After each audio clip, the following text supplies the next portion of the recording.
Our toolbars in Smart Notebook have tools that are set as default. Depending on what we teach, we may need different icons along the top so that we can quickly insert items or make changes.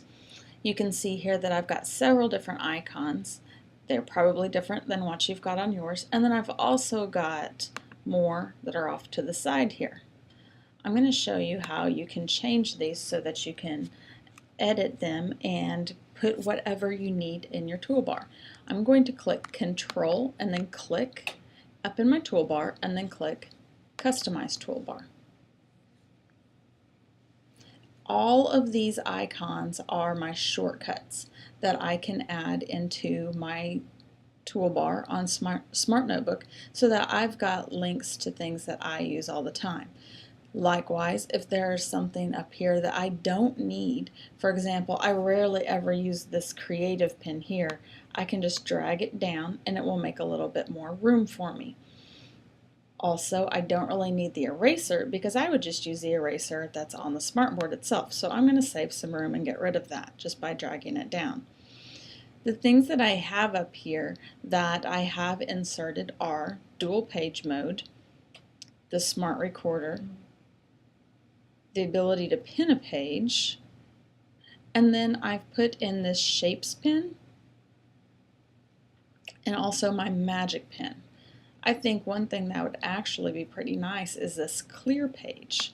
I'm going to click on that and bring it right up here, and I can put it wherever I want if I decide this is the place to go. So you can customize it so it's totally up to you.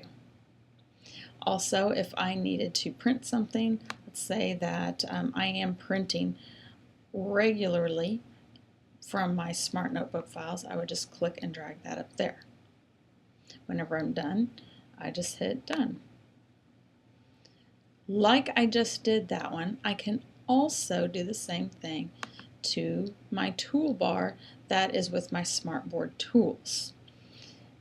If you click on this right down here at the bottom, you get the option to customize these floating tools. The floating tools work within any application. So let's just think if we had an internet browser open, what would we need any of these tools for? The highlighter is a good one, and then I've got a couple of pins here, and these are set for different highlighter colors on my toolbar. I have the eraser, which makes sense, and then the right click, if I am using my human mouse, if I'm touching my board, this right click would actually be very handy.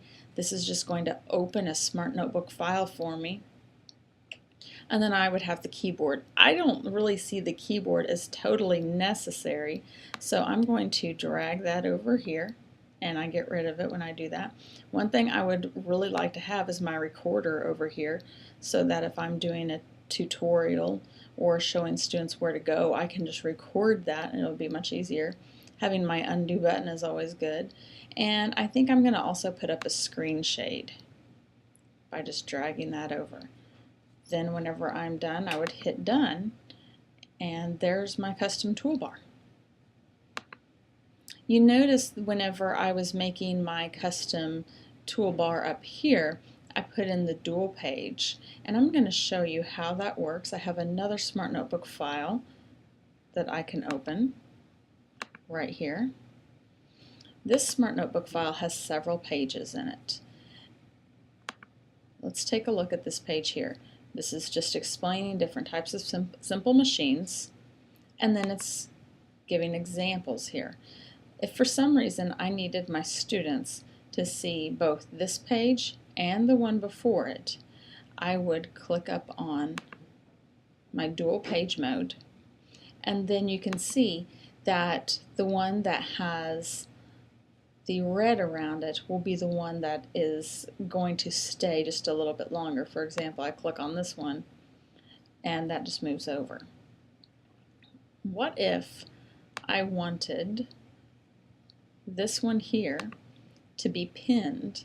What I would do is click on it and then click on my pins. I'm going to unpin that for just a moment and move this Now I'm going to click and pin, so this will always stay up here. So now if I give my directions to the students, here was their assignment. They needed to identify the simple machines on each piece of the playground, and here are each of those simple machines, so that way they can just look over to the side and see what those are. If I decided to change this slide and come to this one is going to stay in place. So I could click anywhere and the page that I have pinned will stay there. Now I'm done with that, so I want to go back to a single page mode. I'm just going to click on single page, and there it is. Now I don't have that ability to keep one slide in particular up anymore, but everything is much larger.